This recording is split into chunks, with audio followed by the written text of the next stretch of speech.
What's up, wrestling fans? Welcome back to Just Podding Around.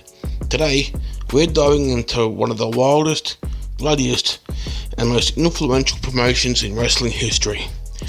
Extreme Championship Wrestling, better known as ECW.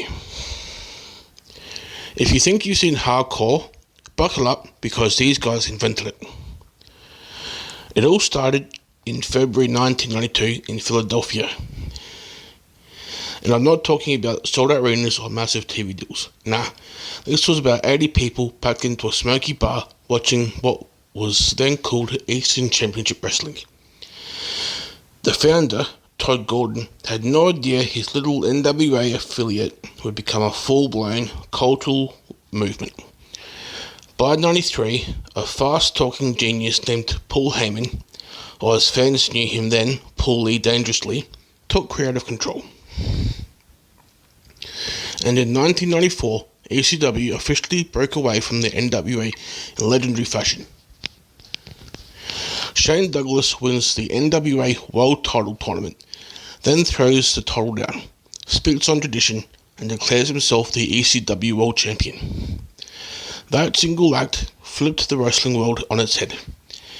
And from that moment, Eastern Championship Wrestling became Extreme Championship Wrestling. From that point on, ECW was the place for chaos, creativity, and carnage. The roster was this insane mix of veterans and rising stars.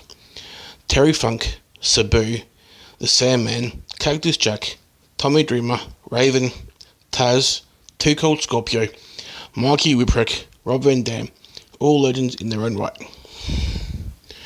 By the mid to late 90s, ECW's reputation exploded.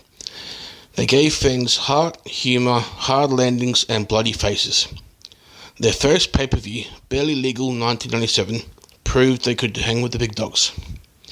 Then, in 1999, they landed national TV with ECW on TNN.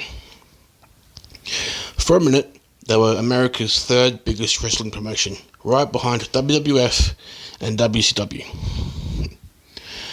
But, as Paul Heyman later admitted, the promotion growth came too fast. Money problems piled up, and by 2001, ECW went under. It was a brutal ending for the most rebellious promotion wrestling had ever seen.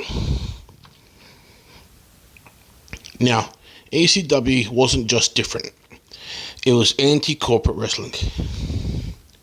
WWF was flashy, WCW was polished, and ECW was gritty, underground, and raw.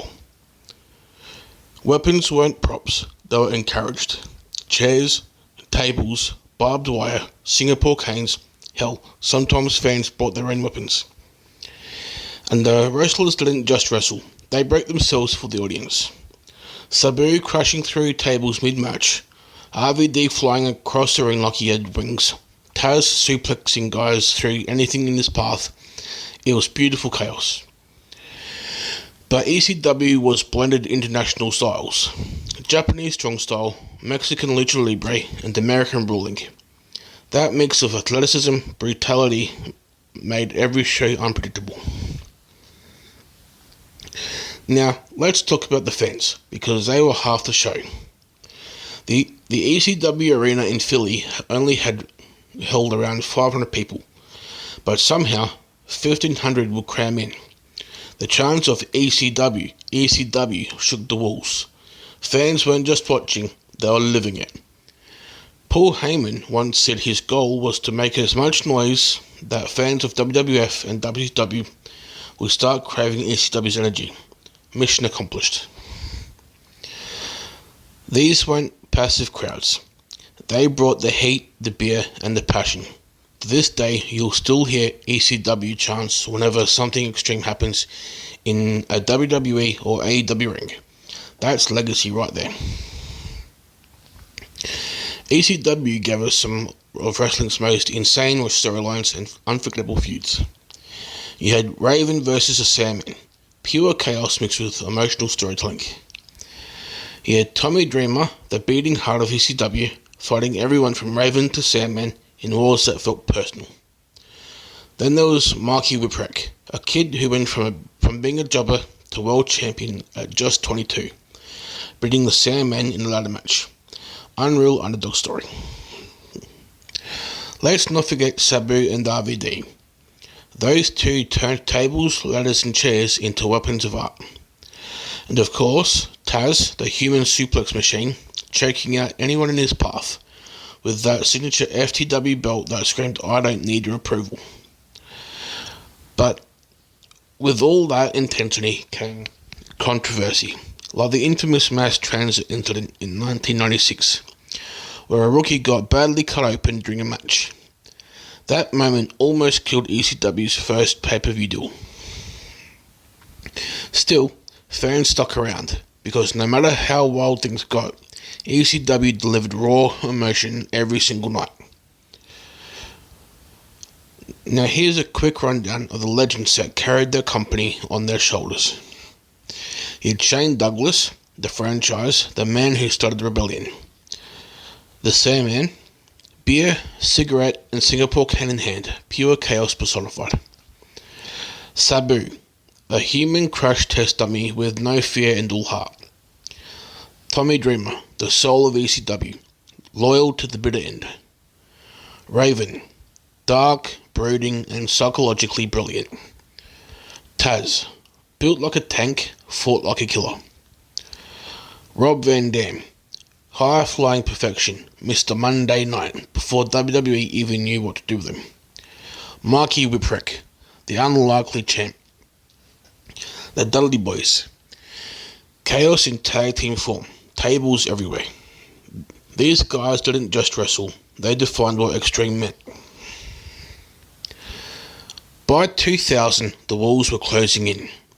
TNN dropped ECW, wrestlers weren't getting paid, and stars started leaving for WCW or WWF. In early 2001, ECW folded. Broke, battered, but unforgettable. 2 years later, WWE bought ECW's assets out of bankruptcy. In 2005, they paid tribute with One Night Stand, one of the best reunion shows ever. Then from 2006 to 2010, ECW came back as a WWE brand. Different, cleaner, and tamer, but at least a nod to the legacy. Paul Heyman, of course, eventually got his flowers, inducted into the WWE Hall of Fame right where he belongs. Now here's the thing though, ECW's gone, but it never really died. Its fingerprints are all over modern wrestling. WWE's Attitude Era, straight out of ECW's playbook. Hardcore matches, adult themes, edgy promos, that all came from Philly. The 2001 Invasion storyline, full of ECW alumni. And promotions like TNA, Ring of Honor, CZW, and XPW all carried the torch in their own twisted ways. Even today, when crowds chant ECW during a brutal spot, it's a salute, a war cry, a reminder that wrestling isn't just entertainment, it's passion, pain, and rebellion. So yeah, ECW may not have had the money or the TV glitz, but it had the heart. And that's why we're still talking about it decades later. I'm Reese Williams, and this has been Just Putting Around. If you enjoyed this deep dive, make sure to follow, drop a rating, and share it with someone who still bleeds ECW red. Till next time, stay extreme.